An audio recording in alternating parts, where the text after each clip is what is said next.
বেনামাজির সাথে মেয়ে বিবাহ দেওয়া হারাম। বেনামাজি তার পিতার সম্পদের ওয়ারিশ হতে পারবে না। বেনামাজির সাথে মেয়ে বিবাহ দেওয়া কি হারাম। বেনামাজির সাথে মেয়ে বিবাহ দেওয়া যাবে না। স্ত্রী সালাত আদায় করে, স্বামী সালাত আদায় করে না। আরবি বিদ্বানগণ বলছেন বিবাহ নেই, বিবাহ তালাক হয়ে গেছে। বিবাহ কি হয়ে গেছে? তালাক। আপনি তো বিপদে আছেন, আপনার স্ত্রী এখন বিপদে, চিন্তা করছে আমার স্বামী তো সালাত আদায় করে না, তালাক হয়ে এমনিতেই চলছে। বেনামাজির হাতের জবহকৃত পশুর গোস্ত খাওয়া হারাম। বুঝেননি কথা? কি বুঝলেন? মানে বুঝবেন কি করে? যদি সালাত সমাজে কায়েম থাকতো তাহলে বুঝতে পারতেন যে বেনামাজি কত খারাপ। এই যে পোশাক গায়ে দেওয়া, এটা সমাজে কায়েম নাই? হ্যাঁ, এই যে পোশাক আমরা গায়ে দিই, এটা সমাজে কি আছে? পোশাক গায়ে দেওয়া এটা সমাজে কায়েম আছে। তাই কাউকে উলঙ্গ দেখতে পান?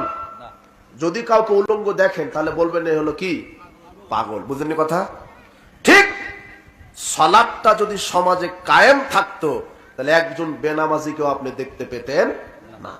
সালাতটা সমাজে কায়েম নাই, যার কারণে আপনার কাছে মনে হচ্ছে যে এটা কি, অধিকাংশই তো বেনামাজি, বেনামাজি মুশরিক।